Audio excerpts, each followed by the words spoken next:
Bad intentions, Mike Tyson reveals who hit him the hardest, and it's not Lennox Lewis or Frank Bruno. Mike Tyson is widely considered to be one of the most destructive punchers of all time. The former undisputed heavyweight champion finished 44 of his 50 wins inside the distance, including his first 19 pro fights. James Tillis and Mitch Green were the only boxers who managed to survive to see the final bell against Tyson en route to becoming the youngest world heavyweight champion of all time, 20 years, 4 months, and 22 days old.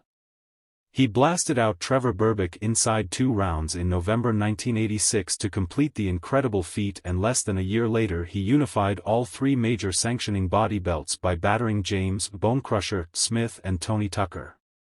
After defending his belt 6 times, Tyson would eventually come unstuck against Buster Douglas in 1990 and was then handed a 3-year stretch in prison for rape. When he returned to the ring, he became heavyweight champion for a second time by snatching the WBC strap from Frank Bruno in 1996 and then the WBA belt from Bruce Seldon in the same year. But he didn't hold on to his heavyweight gold for long after running into Evander Holyfield. The Real Deal stopped Tyson against the ropes in their inaugural encounter and won their rematch via disqualification after Iron Mike bit a chunk of his ear off. Tyson and Holyfield didn't see eye to eye for a considerable stretch after their heated grudge matches, but in the years that followed, Iron Mike gave considerable props to his rival.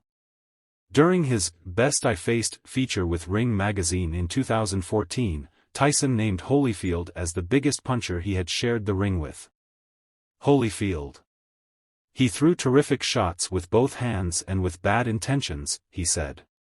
He also admitted that Holyfield was his best overall foe, as he stated, great champion, chin, heart, determination, work ethic, demeanor. Holyfield is one of 5 men who managed to stop Tyson during his illustrious career, and the second to do it behind Douglas. The next man to knock out Tyson was Lennox Lewis in 2002 in what proved to be Tyson's final world title fight. 2 years later, Danny Williams switched Tyson's lights off with a big right hand before Kevin McBride retired him on his stool in 2005. The baddest man on the planet hung up his gloves in the immediate aftermath of his crushing defeat to McBride, humbly admitting he no longer had the fighting guts.